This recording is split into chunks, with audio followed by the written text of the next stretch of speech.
Assalamualaikum warahmatullahi wabarakatuh. Waalaikumsalam warahmatullahi wabarakatuh. Bismillahirrahmanirrahim. Alhamdulillahi rabbil alamin.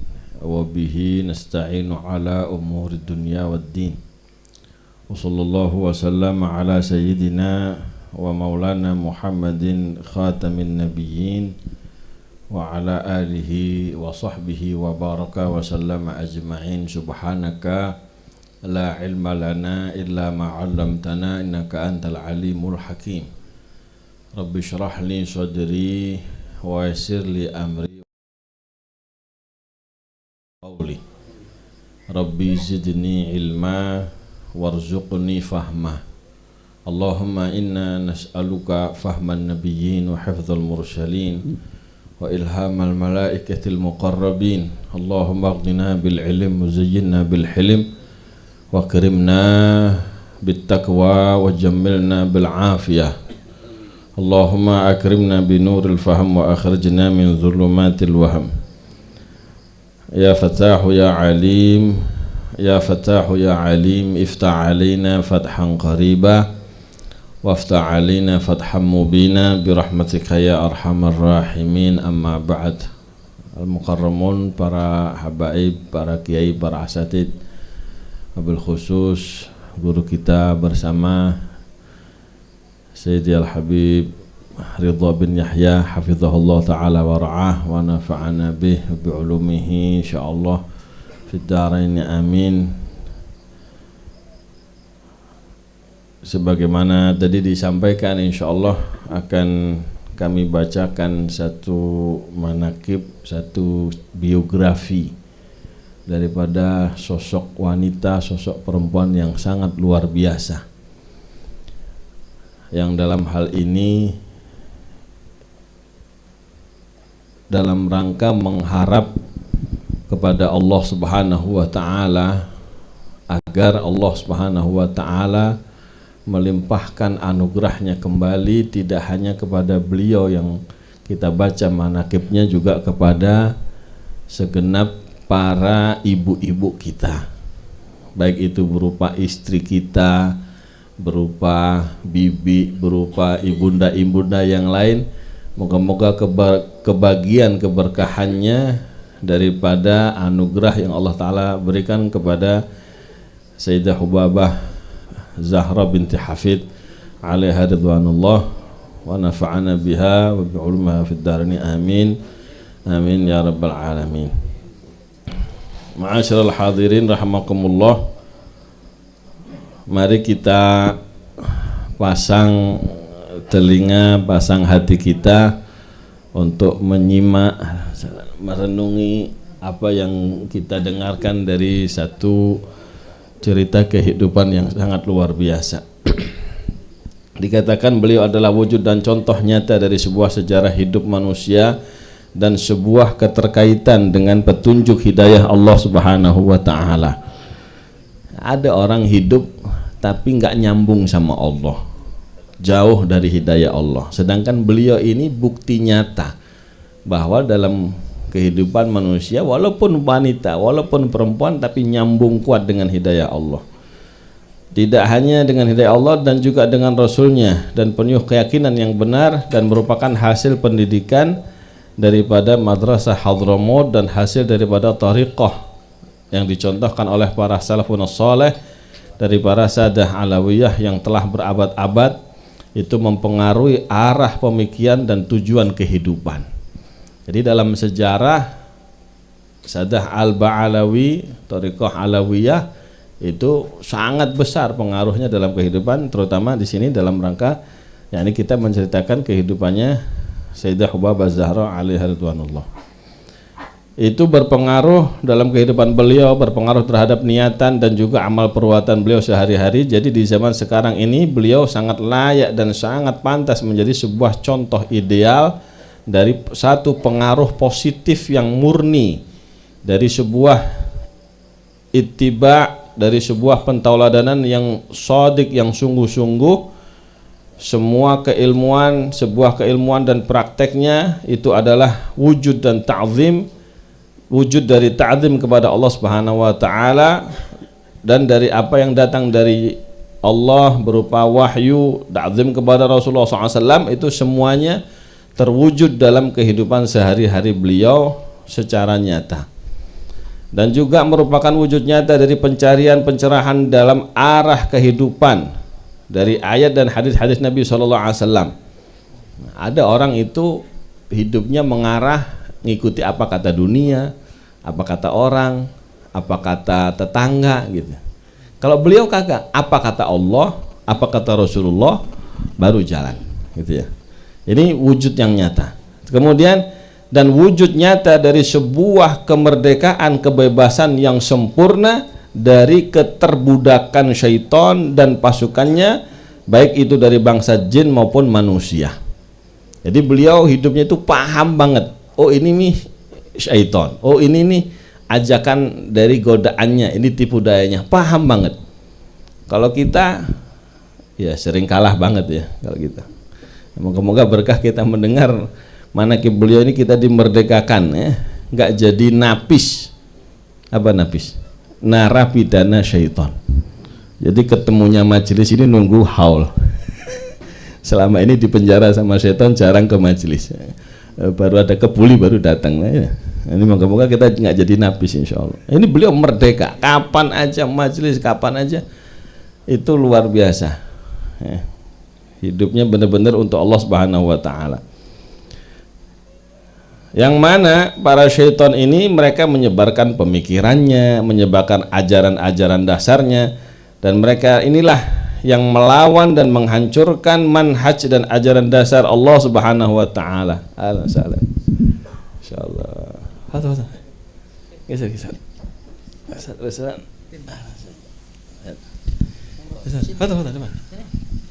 Tak. Sini. Hadi.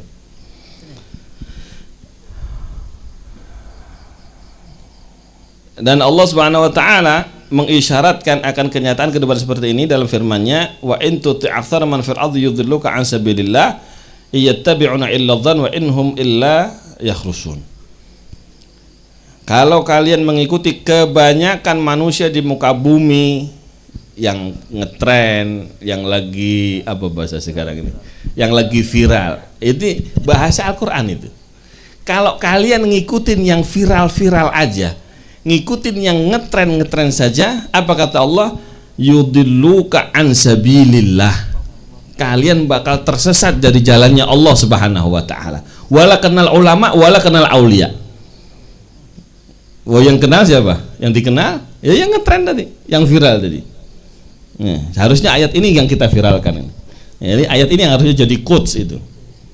Bukan malah yang enggak layak diviralkan.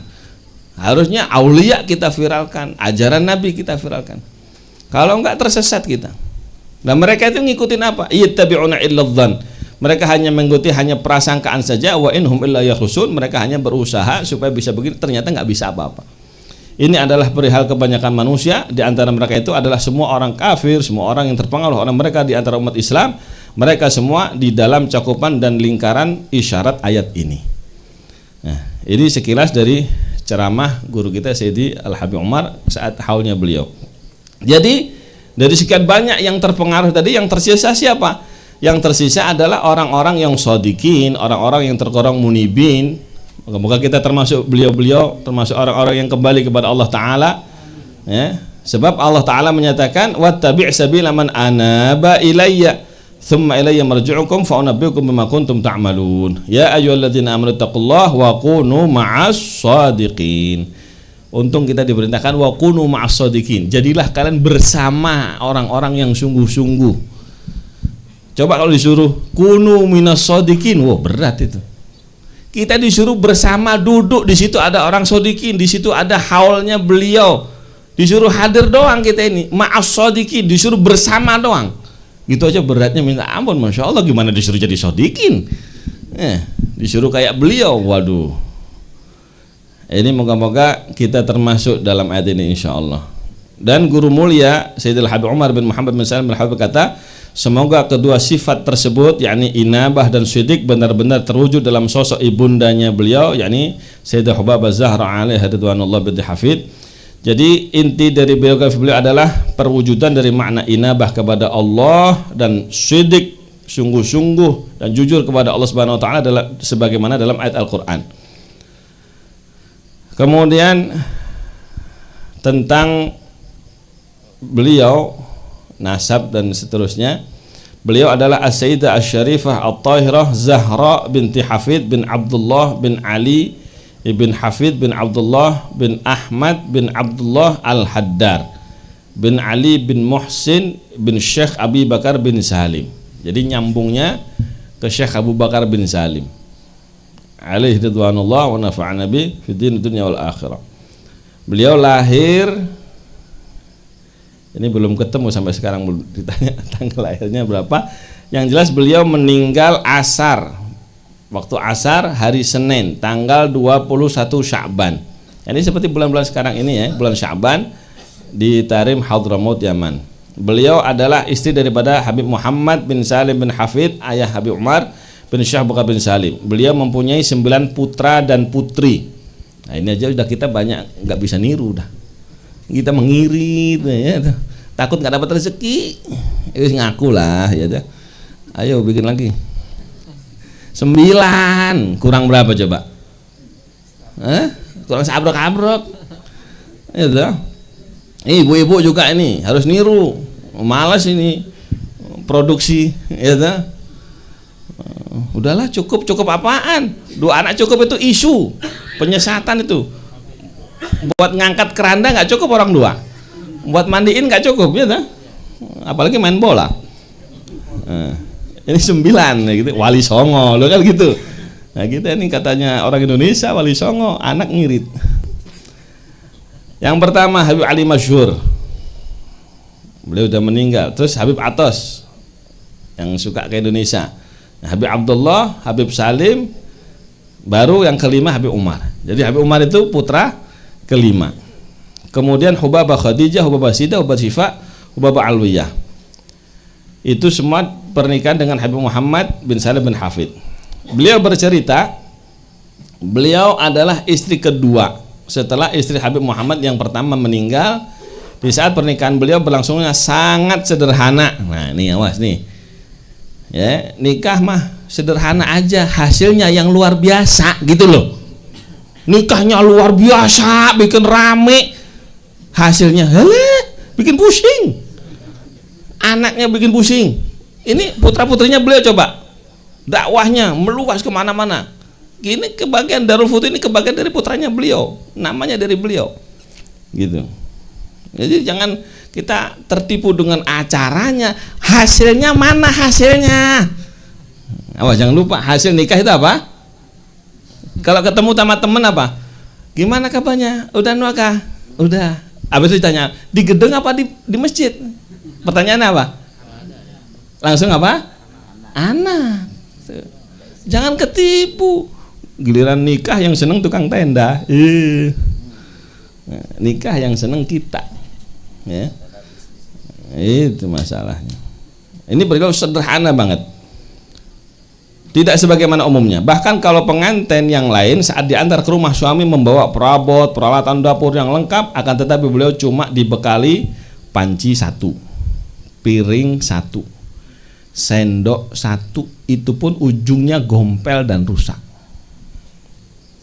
Jadi jangan dikira ya jadi ulama, jadi wali itu terus harus lengkap, mewah, nggak ada. Justru menjauh dari dunia baru anaknya jadi top ya.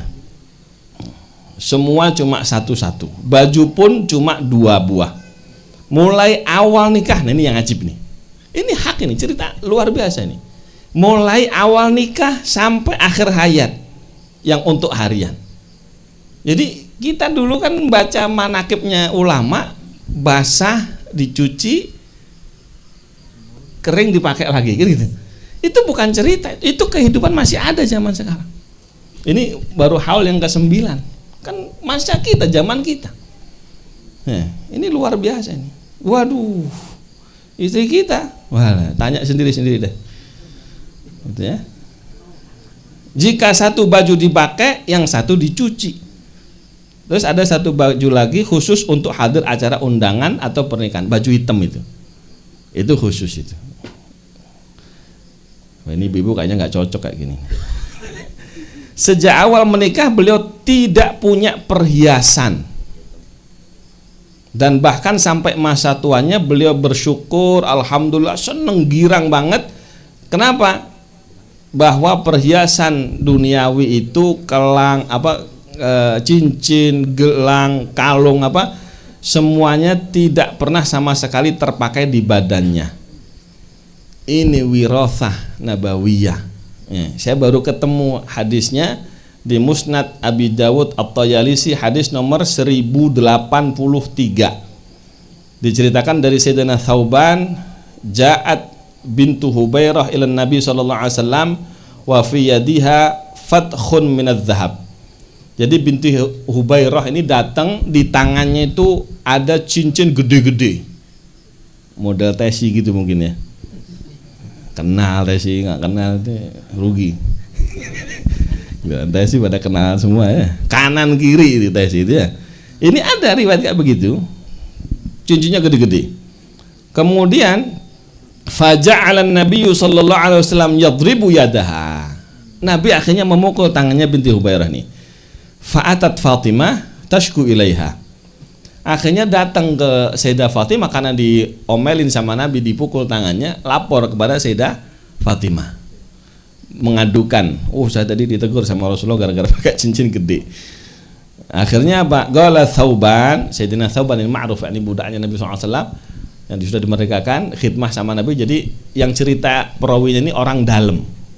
Jadi ini sangat-sangat masuk akal ya. Karena yang tahu kehidupan orang dalam ya harus orang dalam yang cerita. Fadakhala Nabi sallallahu alaihi wasallam ala Fatimah. Nabi masuk kepada Sayyidah Fatimah wa ana ma'hu wa qad akhadat min unuqiha silsilatan min dhahab.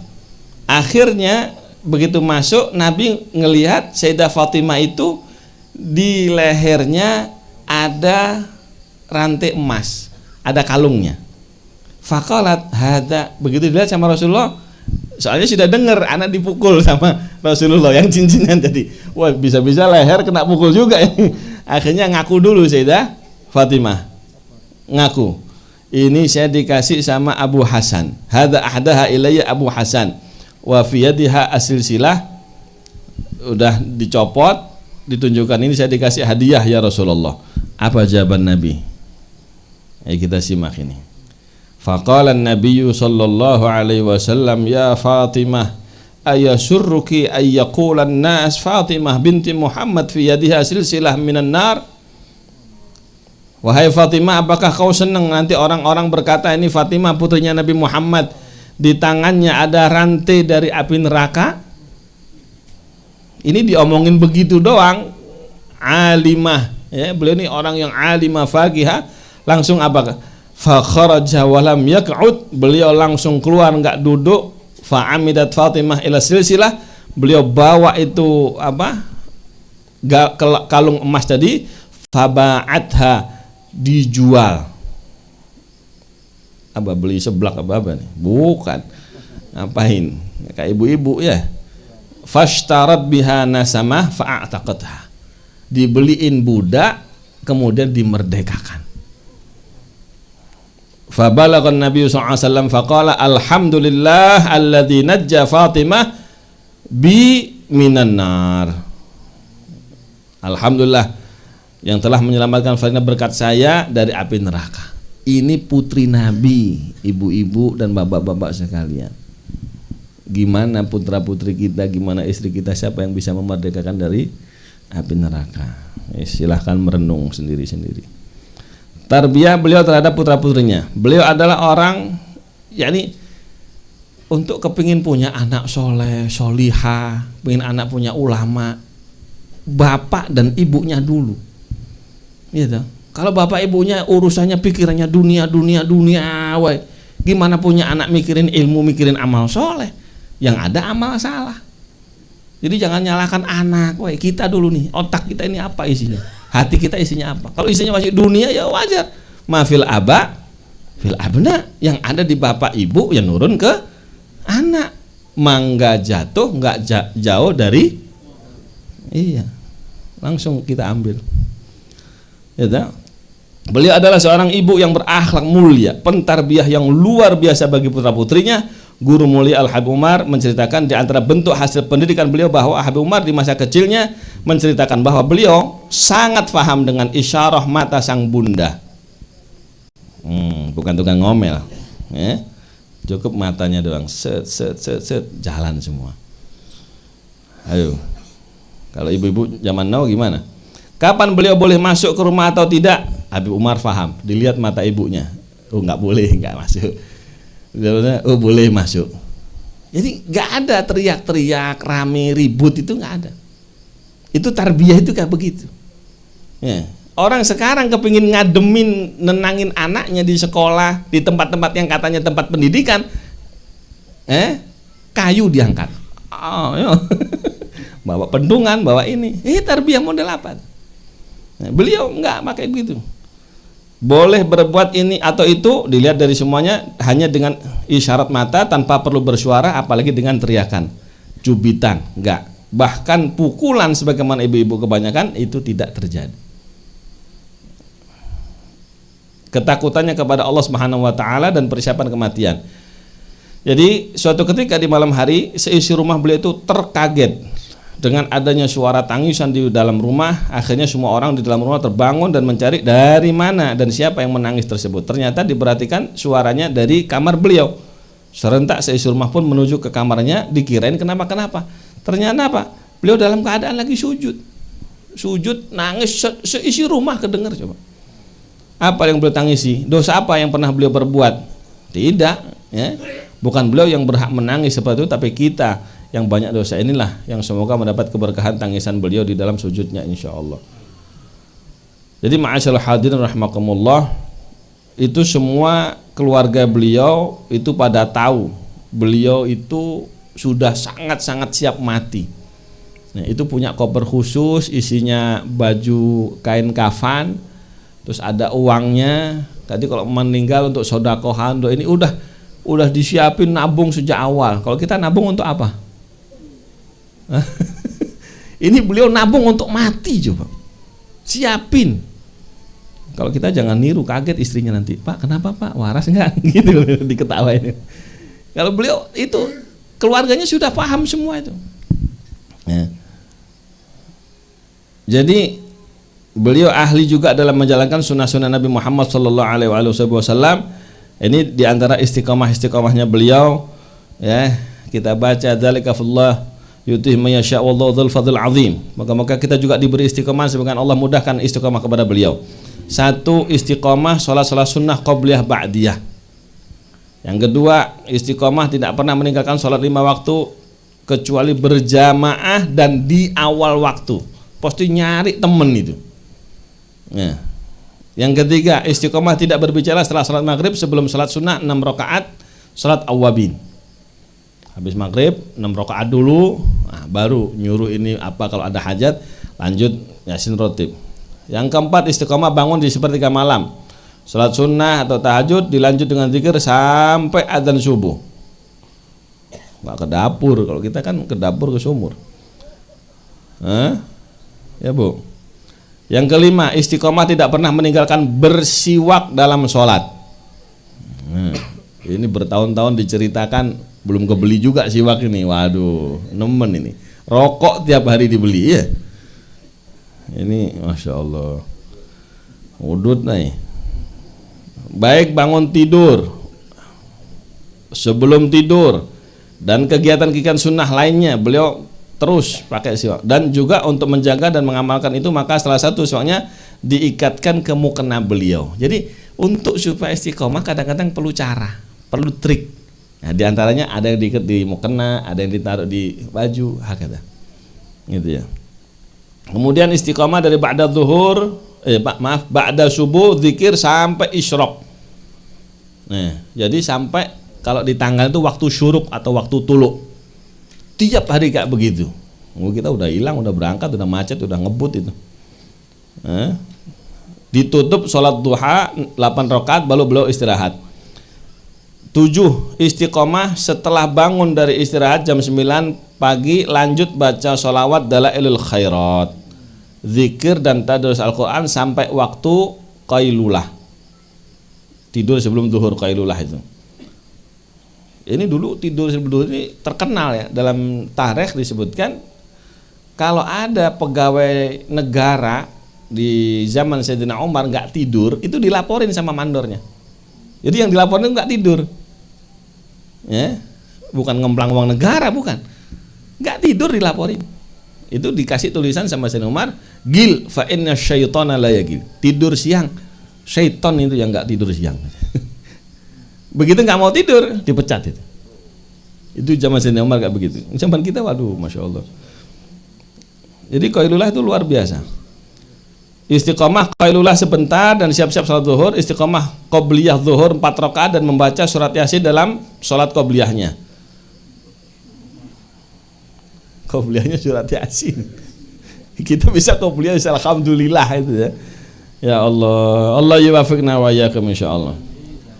Jadi sepeninggal beliau itu beberapa istiqomahan yang ma'ruf ya, banyak lagi yang masih tersembunyi. Ini mah kelas-kelas tinggi, wah diceritain juga, kita juga repot nirunya ya. Nah, ini sepeninggal suami beliau Habib Muhammad bin Salim Hamid, beliau tinggal bersama putranya yang pertama, yang Habib Ali Masyhur. Setiap hari beliau sarapannya cuma roti sama syahi, siangnya makan nasi dan malamnya makan roti lagi.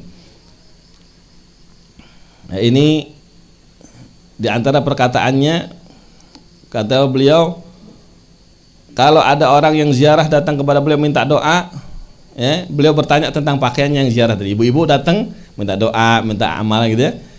Maka beliau jawab, pakaian yang bagus adalah pakaiannya Sayyidah Fatimah Az-Zahra. Pakaian ini ibu-ibu semua ini masya Allah. Pakaian yang bagus pakaian Sayyidah Fatimah Az-Zahra. Orang sekarang nggak tahu pakaiannya Sayyidah Fatimah itu kayak apa, modelnya nggak tahu. Ya. Beliau pernah berkata, sebaik-baiknya perempuan adalah yang di dalam rumah, tidak keluar rumah. Andai di dalam rumah ada kamar, masih lebih baik dalam kamar supaya tidak dilihat oleh orang laki-laki dan tidak melihat laki-laki. Tujuan dari semua itu adalah tidak lain agar orang perempuan nanti bisa berjalan satu rombongan di belakang Sayyidah Fatimah Az-Zahra binti Rasulullah sallallahu alaihi wasallam. Kemudian beliau berkata, jika perempuan sudah keluar, ya, kalau ibu-ibu udah keluar rumah ibarat khimar bila habl, kayak keledai tanpa tali, udah susah baliknya itu, susah balik ke rumahnya. Dan kalau ada orang ziarah dan minta doa kepada beliau, beliau menjawab, Pak, masyi indana doa, ana masyi ma'i, saya nggak punya doa untuk ngedoain kalian, saya nggak punya apa-apa. Jadi nggak ngerasa punya apa, punya kedudukan, nggak ngerasa mulia, nggak. Ini masya Allah. Di antara amalan doa yang sering beliau baca setiap hari ba'da shalah itu doa ya awwalal awwalin wa ya akhiral akhirin wa ya dzal quwwatil matin wa ya rahimal masakin. Itu sedikit daripada kisah manaqib beliau. Moga-moga ini menginspirasi kita yang kepingin punya anak soleh ya. Itu ternyata ya dari kita dulu. Hati kita minimal diisi dengan ceritanya orang soleh, ya, bagaimana semangat meniru orang soleh. Nah, baru insya Allah anak kita nurun. Tapi kalau kita semangatnya dunia, ya anak kita ya bisa lebih parah. Naudzubillah. Itu saja sedikit. Moga-moga Allah Subhanahu Wa Taala menganugerahi kita sebagaimana beliau mendapatkan anugerah dari Allah. Kita semuanya termasuk orang-orang yang mencintai beliau, dikumpulkan bersama beliau insya Allah. Amin amin ya rabbal alamin. Wa ma taufiqi illa billah alaihi tawakkaltu wa alaihi unib wa sallallahu ala sayyidina maulana Muhammad wa ala alihi wasallam walhamdulillahi rabbil alamin. Taqabbalallah.